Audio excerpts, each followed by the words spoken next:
Al-Baqarah suratnya 2 ayatnya 21 22. Kalimat yang pertama di sini diseru ya ayyuhan nas. Yang diseru itu bukan hanya orang Islam, orang kafir pun juga diseru. Wahai manusia. Hanya manusia. Jadi di alam kita ini ada 3, satu manusia, yang kedua hewan, yang ketiga tumbuhan. Nah, kita termasuk yang bagian manusia. Sangat jelas dalam hal pemanggilan ini. Orang mulat kedai ke Islam, orang mulat kedai ke kafir. Kon ngopo? Di sini jelaskan, oh butuh robbaku. Kita diperintahkan untuk menghambakan diri atau menyembah pada Tuhan. Nah, kita di dunia ini kadang kita menemukan mereka tidak percaya kepada Tuhan, kepada Allah. Yang kedua percaya. Yang tidak percaya ini nah, sekarang dihembus-hembuskan tentang adanya komunis. Nah, kita tahu komunis itu tidak percaya dengan adanya Tuhan. Nah, kalau sudah tidak percaya, nah ini susah karena mereka mempunyai pemikiran aku urip nang donya iki ya urip. Nah, bar entek umure mati ya wis. Tidak ada kelanjutannya hidup setelah mati. Nah, padahal kalau kita memikirkan yang lebih dalam lagi, yang lebih tinggi lagi, kenapa kita disuruh untuk menyembah atau menghambakan diri kepada Tuhan kita masing-masing? Nah, pada ayat yang berikutnya, kalimat berikutnya, di sini dijelaskan alladzi khalaqakum walladzina min qablikum. Nah, karena Tuhan itu menciptakan kita ini semua. Nah, kembali lagi dari awal tadi, kalau orang sudah tidak mempercayai adanya Tuhan, adanya Allah, nah susah. Tapi kalau mereka punya pikiran yang lebih panjang lagi, mau berpikir orang diturunkan di dunia ini apakah ya kayak tumbuhan? Apakah orang diturunkan di dunia ini juga apakah kayak hewan, kayak wedus? Padahal kita semua mengakui tumbuhan dan hewan itu lebih tinggi derajatnya daripada kita. Hewan selesai masa baktinya di dunia ini, misalkan disembelih ya sudah selesai. Tapi apakah kita sebagai manusia mempunyai pikiran seperti hewan itu? Nah, padahal kita bisa kadang membayangkan dan berangan-angan ngopo awake dhewe lahir kok nyun sewu gur dadi anake wong tani. Awake dhewe lahir kok gur dadi anake wong buruh. Gur dadi anake wong neng pasar dan lain sebagainya. Yang itu kok lahir kok wis ditinggali warisan sekian banyak. Lahir kok saudara-saudaranya jadi orang yang berada. Nah, kalau berpikir seperti itu kan tolnya tergoda, tergelitik pikiran kita, Gusti Allah ora adil berarti. Kalau kita mempunyai pikiran seperti itu. Tapi kalau mereka tidak yakin adanya Tuhan, adanya Allah, nggak bisa berpikir seperti itu. Makanya kita diturunkan di dunia ini dengan berbagai macam taraf kehidupan ekonomi, berbagai macam bertingkat-tingkat. Yang satu membutuhkan yang lain. Kabeh sugih, dunya ora mlaku.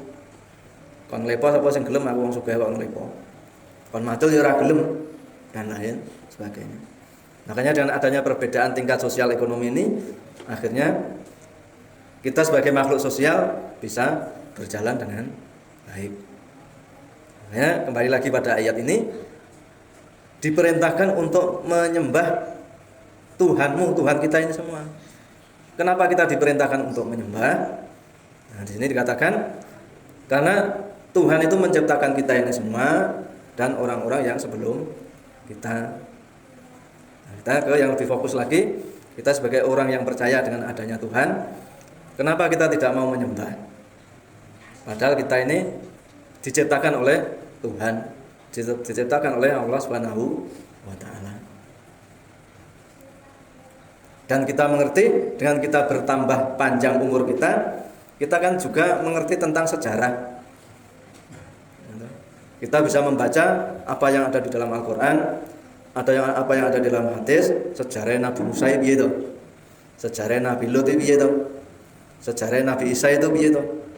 Nah, dengan adanya sejarah itu kita membaca dalam Al-Qur'an, itu bisa dijadikan satu ibarat, satu ibrah. Mana-mana yang baik pasti akan dilaksanakan oleh umatnya sampai akhir zaman. Mana-mana yang jelek pasti akan dijauhi. Dengan catatan kalau kita pengen menjadi orang yang bertakwa atau kita menjadi orang yang bertakwa. Nah, dengan kita mengerti dari kisah-kisahnya itu, kita akan semakin yakin dengan adanya Tuhan.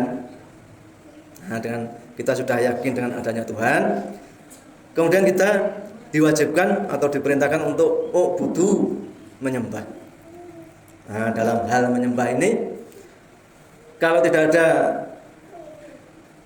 yang mengajari, kalau tidak ada yang menuntunkan, nah nanti akan sendiri-sendiri. Seperti apa yang kita lihat, kita hidup di Indonesia ini. Agama kita ada 5 tambah 2 malahan sekarang. Tapi satu yang masih terdengar Konghucu itu ya. Nyembah do dhewe-dhewe. Islam nyembah yang ngono kae. Liyane Islam ya seperti itu. Nah, kita sebagai orang Islam, alhamdulillah orang tua kita orang Islam dan kita sebagai anak-anaknya, cucunya memeluk agama Islam. Nah, kita pelajari. Mungkin mereka yang agama bukan Islam juga dengan turunan atau diturunkan atau keturunan dari orang tuanya yang tidak Islam, ya mereka juga mempelajari. Nah, kalau mereka mau mempelajari akan bisa membandingkan.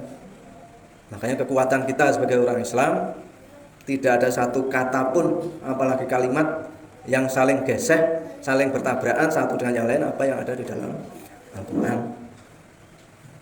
Di kitab-kitab yang lain bisa atau ada yang bertabrakan. Dan Al-Quran kita mengerti sebagai indikator, sebagai rujukan. Kalau kita pernah baca-baca dari kisahnya Nabi Lut, dari apa yang ada di dalam Taurat, kalau Taurat yang asli tidak mungkin terjadi gesek, karena dengan adanya tangan-tangan manusia yang pengen merusak Taurat. Nah, Nabi Lut itu di situ diceritakan di dalam Taurat itu berbuat tidak baik terhadap anaknya. Tapi dalam Al-Quran disebutkan kalau Nabi Lut itu adalah hamba Allah yang taat, hamba Allah yang beriman. Nah, kembali dengan dari ayat ini, min qablikum la'allakum tattaqun. Nah, kita diperintahkan untuk menyembah kepada Allah itu dengan harapan, dengan tujuan supaya kita menjadi orang yang bertakwa. Nah, seperti apa yang saya katakan tadi, kalau kita berasal dari anak-anak atau bapak-bapak yang kurang mampu, nyun sewu, nah kita akan memberontak itu tadi. Nah, kita dengan ditutupnya ayat ini, la'allakum tattaqun. Nah, dengan bertakwa itu Allah tidak akan membedakan diri kita berasal dari keturunan mana, berasal dari keturunan siapa, berasal dari yang punya harta benda yang banyak atau tidak, punya kekuasaan atau tidak, punya pangkat atau tidak. Di hadapan Allah Subhanahu wa taala sama. Yang membedakan nanti adalah ibadah kita ini. Karena dengan kita beribadah ini, kita akan menjadi orang yang bertakwa. Makanya mudah-mudahan dengan bertambahnya umur kita ini, kita tambahi dari ibadah-ibadah kita ini. Yang dengan bisa beribadah dengan harta bendanya, bagaimana untuk lebih meningkatkan, menambah harta bendanya untuk di jalan Allah. Yang dengan bisanya dengan tenaga, bagaimana dengan tenaga digunakan untuk menambah ketakwaan kita ini. Yang bisanya dengan suara, ya dengan suara. Bisanya dengan diri sendiri, dengan ibadah, sholat wajib jelas, ditambahi dengan sholat-sholat sunnah. Nah, kan menambah ketakwaan kita ini. Ini makanya kembali lagi pada ayat ini, kita diperintahkan untuk menghambakan diri beribadah kepada Tuhan kita. Kita sebagai orang Islam pada Allah Subhanahu wa taala.